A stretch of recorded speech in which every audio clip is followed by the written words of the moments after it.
رب زدنی علما رب زدنی علما۔ میرے بزرگوں، بھائیوں، دوستوں، ماؤں اور بہنوں، آج 10 محرم کو جب ہم اسلامی تاریخ کی روشنی میں دیکھتے ہیں تو اندازہ ہوتا ہے کہ نبی اکرم صلی اللہ علیہ وسلم کے ذریعے دین کی تکمیل، نبی اکرم صلی اللہ علیہ وسلم کے ذریعے دین کی تکمیل سن 10 ہجری میں ہوئی، اور 10 ہجری میں دین مکمل ہونے سے صدیوں پہلے ایک واقعہ پیش آیا، اور ایک واقعہ تاریخی اسلامی نقطۂ نظر سے نبی اکرم صلی اللہ علیہ وسلم کے 50-51 سال بعد پیش آیا، کیونکہ نبی اکرم صلی اللہ علیہ وسلم کے رہتے ہوئے دین مکمل ہو گیا تھا، اس دین میں کوئی کمی کسی چیز کے اضافے کی گنجائش نہیں تھی، لہذا یہ بات پورے طور پر واضح ہے کہ نبی اکرم صلی اللہ علیہ وسلم کے بعد میں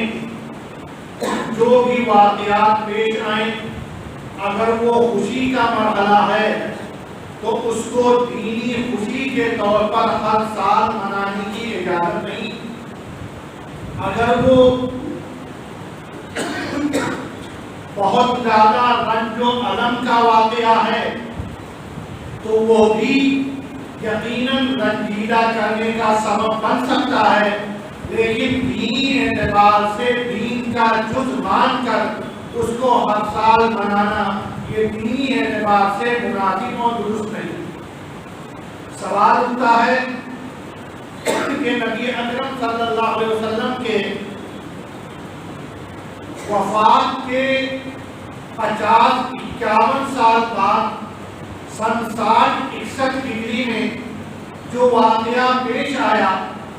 حضرت حسین رضی اللہ تعالیٰ عنہ کی دردناک اور نہایت ہی تکلیف دہ شہادت کا، اگر ہم اس 50-51 سال بعد پیش آنے واقعے کو دینی اعتبار سے ہر سال یاد کرنے کا ذریعہ نہیں مانتے تو نبی اکرم صلی اللہ علیہ وسلم کی زندگی سے صدیوں پہلے جو واقعہ اسلامی تاریخ میں حضرت موسیٰ علیہ السلام کے زمانے میں پیش آیا، جس میں حضرت موسیٰ علیہ السلام کو فرعون اور اس کے قوم کی ظلم و زیادتی سے نجات ملی، ہم اسے دینی اعتبار سے منائیں، یہ درست ہو سکتا ہے یا نہیں؟ اگر نبی اکرم صلی اللہ علیہ وسلم سے اس دن کے تعلق سے کوئی بات ثابت نہ ہو اور صحیح سند سے ہمیں اس کا ثبوت نہ ملے تو جس طرح نبی اکرم صلی اللہ علیہ وسلم کے بعد پیش آنے والے واقعات دینی حیثیت نہیں رکھتے، اسی طرح نبی اکرم صلی اللہ علیہ وسلم کی زندگی سے پہلے پیش آنے والے رنج و غم یا خوشی کے واقعات بھی کوئی اہمیت نہیں رکھتے، لہذا ہم اور آپ حضرت آدم علیہ السلام کی پیدائش کے دن فخر نہیں مناتے، ہم اور آپ حضرت نوح علیہ السلام کے سیلاب میں نجات ملنے کے دن پر فخر اور خوشی یا کسی اور طرح کا عمل نہیں کرتے، ہم اور آپ حضرت ابراہیم علیہ السلام کے آگ سے نکلنے کے باوجود بھی کسی خوشی یا کسی اور طریقے کو درست نہیں مانتے، ہم 10 محرم کو جو حضرت موسیٰ علیہ السلام کی نجات کا دن تھا اسے بھی ہم محترم نہیں مانتے اور اس کی وجہ سے روزہ نہیں رکھتے، لیکن چونکہ نبی اکرم صلی اللہ علیہ وسلم جب مدینے پہنچے اور آپ سے سوال کیا گیا کہ اے نبی اکرم صلی اللہ علیہ وسلم، مدینے میں یہود 10 محرم کو عظمت اور تقدیس کی نظر سے دیکھتے ہیں، اس دن روزہ رکھتے ہیں، ہم کیا کریں؟ تو آپ صلی اللہ علیہ وسلم نے کہا نحن احق بموسیٰ من، ہم حضرت موسیٰ علیہ السلام کا حق ان سے زیادہ ادا کرنے کا جذبہ رکھتے ہیں، فصامہ، اور پھر آپ صلی اللہ علیہ وسلم نے 10 محرم کا روزہ خود بھی رکھا، وَأَمَرَ بِصِيَامِهِ، اور خود لوگوں کو بھی اس دن کے روزہ رکھنے کا حکم دیا، کیونکہ نبی اکرم صلی اللہ علیہ وسلم نے خود رکھا، رکھنے کا حکم دیا، اور اگلی مرتبہ کہا لَئِن بَقِيتُ إِلَىٰ قَابِلٍ، اگر میں اگلے سال زندہ رہا لَأَصُومَنَّ التَّاسِعَ، تو 10 محرم کے ساتھ ساتھ 9 کا بھی روزہ رکھوں گا۔ گویا نبی اکرم صلی اللہ علیہ وسلم نے اپنے قول کے ذریعے، اپنے عمل کے ذریعے 10 محرم کے دن ایک دینی روزے کو نہ صرف رکھ کر برت کر دکھایا، بلکہ قولی اور اپنے فرمان کے ذریعے اپنی امت کو اس کا پابند کر دیا۔ لہذا ہمارے اور آپ کے لیے 10 محرم کی دینی حیثیت رسول اکرم صلی اللہ علیہ وسلم کے عمل اور ارشاد کو سامنے رکھتے ہوئے حضرت موسیٰ علیہ السلام کی نجات سے وابستہ ہے۔ سوال اٹھتا ہے کہ یقیناً حضرت موسیٰ علیہ السلام کا واقعہ بہت عظیم تھا۔ دنیا کے سب سے ظالم و جابر حکمراں جو اپنے اندر اللہ کے اختیارات مانتا اور منواتا تھا، اس کی شکست اور ہلاکت کا دن تھا، اور اللہ کے بندے اور نبی حضرت موسیٰ اور ان کی مظلوم امت کی نجات کا دن تھا۔ لہذا ہمیں اس کا پابند کیا گیا، ہم اس کا روزہ رکھتے ہیں۔ لیکن کیا یہ حقیقت نہیں کہ 10 محرم سن 61 ہجری میں حضرت حسین رضی اللہ تعالیٰ عنہ کے ساتھ جو دردناک، المناک، تکلیف دہ اور نہایت ہی آخری درجے کی ظلم و زیادتی پر مبنی واقعہ پیش آیا،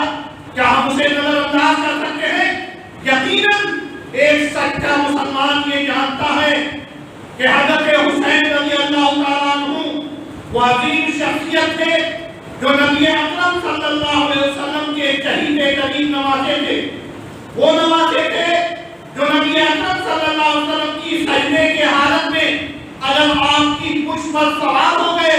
تو آپ صلی اللہ علیہ وسلم نے سجدے کو طویل کیا کہ حضرت حسین رضی اللہ تعالیٰ عنہ گزرے تب آپ سجدے سے اٹھے۔ وہ صحابی اور وہ نواسے تھے کہ جب ایک مرتبہ خطبہ دیتے وقت وہ سامنے سے لڑکھڑاتے ہوئے نظر آئے تو نبی اکرم صلی اللہ علیہ وسلم منبر سے نیچے آ کر انہیں سنبھال کر اپنے گود میں لے کر خطبہ دیتے ہیں۔ وہ صحابی اور نماز رسول اور اہل بیت کے عظیم فرد ہیں جنہیں آپ صلی اللہ علیہ وسلم نے ریحان عطایا،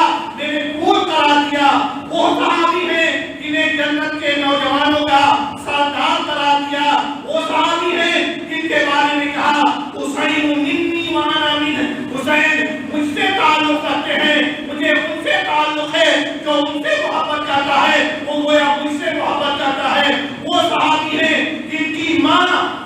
جنت میں خواتین کی تعداد ہے، کیا ان کی دردناک شہادت کو امت مسلمہ فراموش کر سکتی ہے؟ میرے بھائیوں اور دوستوں، یہی سب سے دردناک اور تکلیف دہ حقیقت ہے۔ آپ تمام لوگ اپنا جائزہ لیں، اپنے گھروں پہ جا کر پوچھیں، دوست اور احباب سے پوچھیں، اگر آپ کو حضرت حسین رضی اللہ تعالیٰ عنہ سے سچی محبت ہے تو آپ کو جاننا چاہیے کہ حضرت حسین رضی اللہ تعالیٰ عنہ کو قتل کس نے کیا؟ ان کے سر کو ان کے تن سے جدا کرنے والے اس شقی القلب انسان کا نام کیا تھا؟ کیا آپ جانتے ہیں؟ جائزہ لیجیے گا، اپنے دوست و احباب سے پوچھئے گا، اپنے گھر والوں کو بتائیے گا، لوگوں سے جائزہ لیجیے گا، کیا آپ میں سے کوئی جانتا ہے کہ ان کے قاتل کا نام شمر بن ذل جوشن ہے؟ شمر بن ذل جوشن ہے۔ یہی شمر بن ذل جوشن اپنے وینگ کمانڈر حضرت عمر بن سعد بن ابی وقاص جس ونگ کا یہ ایک فوجی تھا اس ونگ کے کمانڈر کا نام تھا عمر بن سعد بن ابی وقاص. ہم نے اسے بیشتر تو شاید یہ بھی پتا نہیں. اور جب حضرت حسین رضی اللہ تعالیٰ عنہ ان کا عظیم کردار اس ونگ کمانڈر کے سامنے آیا، یہ دیکھ رہا تھا میرے مقابل جس کے سامنے میں آج کھڑا کر دیا گیا ہوں اس کی عظمت کیا ہے، تو اس نے بات کی اور حضرت حسین رضی اللہ تعالیٰ عنہ نے کہا کہ یا تو میں جہاں سے آیا ہوں وہاں واپس بھیج دو، یا مجھے کسی سرحد پر بھیج دو، میں اسلام اور اسلامی علاقے کے دفاع میں اپنی جان دے دوں، یا پھر مجھے یزید کے پاس بھیج دو، ہمارا اور اس کا معاملہ وہاں پہ طے ہو جائے. اور جب اس دن کمانڈر عمر بن سعد بن ابی وقاص نے یہ باتیں اپنے کوفہ کے گورنر عبید اللہ بن زیاد کے سامنے پیش کیا تو اس نے کہا بڑا اچھا موقع ہے، صلح کا موقع ہے، نبی اکرم صلی اللہ علیہ وسلم کے نواسے کے سامنے کھڑے ہونے، مقابلہ کرنے، ان پر حملہ کرنے یا ان کے حملوں کا سامنا کرنے سے بچنے کا بہترین موقع ہے. کیوں نہ ہم اس موقع کو غنیمت جانے اور اس صلح کی پیشکش کو قبول کریں. تو یہی بدبخت شمر بن ذی جوشن تھا جو عبید اللہ بن زیاد کے پاس آیا اور اس نے کہا وہ تو آپ کے خلاف علم بغاوت بلند کرنا چاہتے ہیں اور آپ ان کے ساتھ نرمی کا معاملہ کرنا چاہتے ہیں. اور پھر مستقل مختلف طریقوں سے بھڑکاتا رہا یہاں تک کہ عبید اللہ بن زیاد نے عمر بن سعد بن ابی وقاص سے کہا کہ اس معاہدے کو قبول کرنے کے بجائے ان سے مقابلہ کیا جائے. اور جب مقابلہ کیا گیا حضرت حسین رضی اللہ تعالیٰ عنہ نے اہل بیت کے 70-71 کے ساتھ مقابلہ کیا. بیشتر لوگ جام شہادت نوش کر چکے ہیں اور وہ موقع آیا کہ اب حضرت حسین رضی اللہ تعالیٰ عنہ میدان میں اکیلے. تو یہی بدبخت شمر بن ذی جوشن حملہ کرتا ہے آپ کے اوپر اور پھر وہ وقت بھی آتا ہے کہ یہ بدبختی کی انتہا کو پار کرتے ہوئے آتا ہے اور آپ کے سر کو ان کے تن سے جدا کر کے عمر بن سعد بن ابی وقاص اور ان کے ذریعے عبید اللہ بن زیاد کے دربار میں پیش کرتا ہے. تو ہمیں اور آپ کو معلوم ہونا چاہیے کہ حضرت حسین رضی اللہ تعالیٰ عنہ کا اصل قاتل شمر بن ذی جوشن جیسا بدبخت شقی القلب اور شاید اللہ کی رحمت سے کوسوں دور انسان ہے. اور پھر جس ونگ میں یہ ایک فوجی تھا اس ونگ کے کمانڈر عمر بن سعد بن ابی وقاص ان کے کمانڈر تھے، ان کے سامنے مواقع تھے، انہوں نے اپنی بات عبید اللہ بن زیاد کے سامنے پیش کی تھی. لیکن اگر ایک فوجی ان کو اپنے موقع کا قائل کر سکتا ہے تو ایک کمانڈر اپنی بات کو کیوں نہیں منوا پایا؟ وہ بھی اس ظلم اور زیادتی کا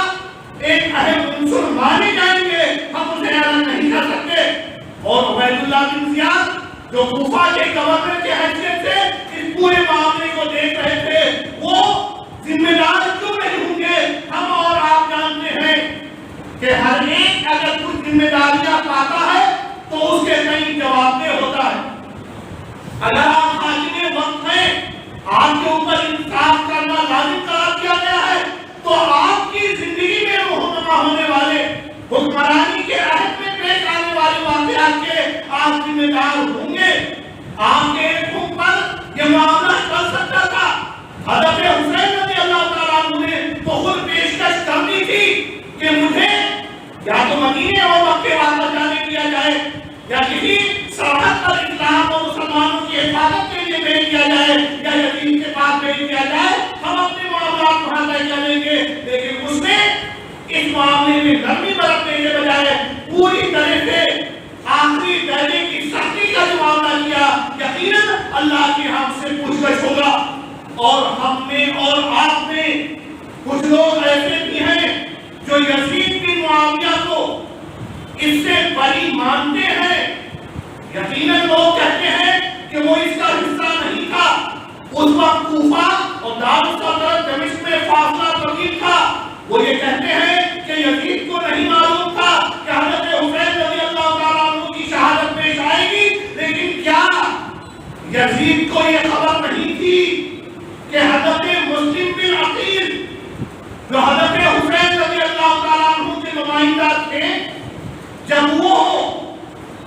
عبید اللہ بن زیاد کے ذریعے شہید کر دیے گئے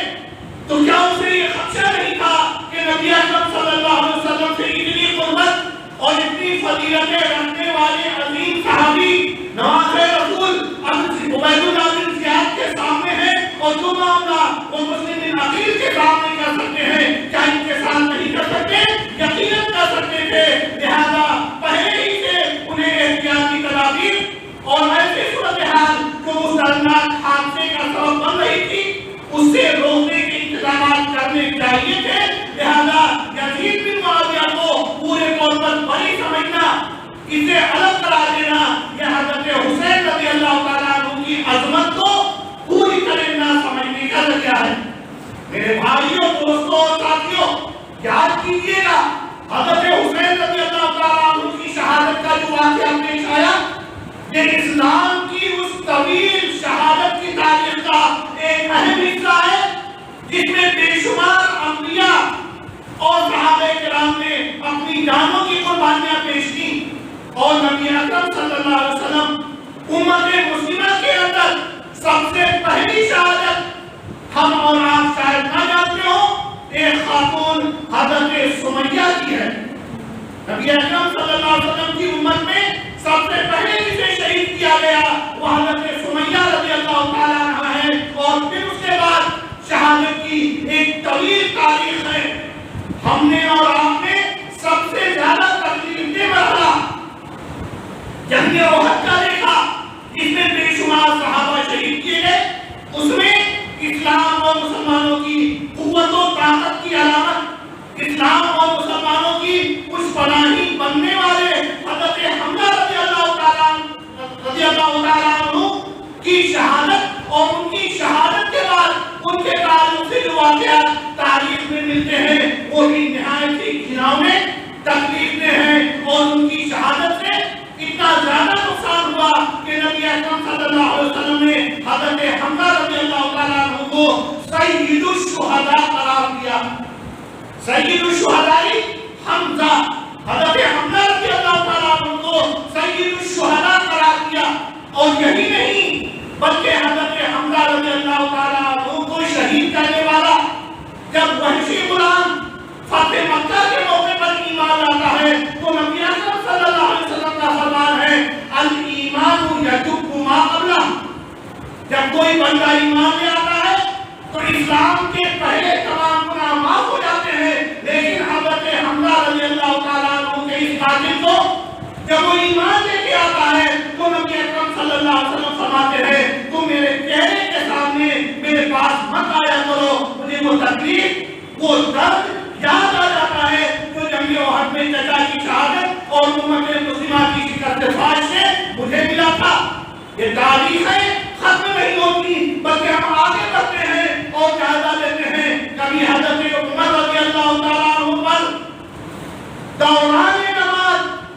قاطعانہ حملہ کر کے اس وجہ سے انہیں شہید کیا جاتا ہے کہ حضرت عمر رضی اللہ تعالیٰ عنہ نے اسلام کے اندر عدل و انصاف عام کیا، اس کا روب و دبدبہ پوری دنیا میں بٹھا دیا، اور اسلام کے نام پر ایک ایسی سلطنت اور ایسے نظام تعلیم کو لوگوں کے سامنے روشناس کیا جو انسانیت کی آواز اور انسانیت کی ضرورت لگ رہی تھی۔ کبھی حضرت عمر رضی اللہ تعالیٰ عنہ کو اگر نماز میں اس لیے شہید کیا گیا تو اس کے بعد ہم دیکھتے ہیں کہ حضرت عثمان رضی اللہ تعالیٰ عنہ کو ان کی شرافت، دینداری اور ان کی جان بچانے کے لیے خونریزی نہ ہو، ان کے اس قول کی وجہ سے انہیں بے شمار دنوں تک گھروں میں بند کیا جاتا ہے، کئی دنوں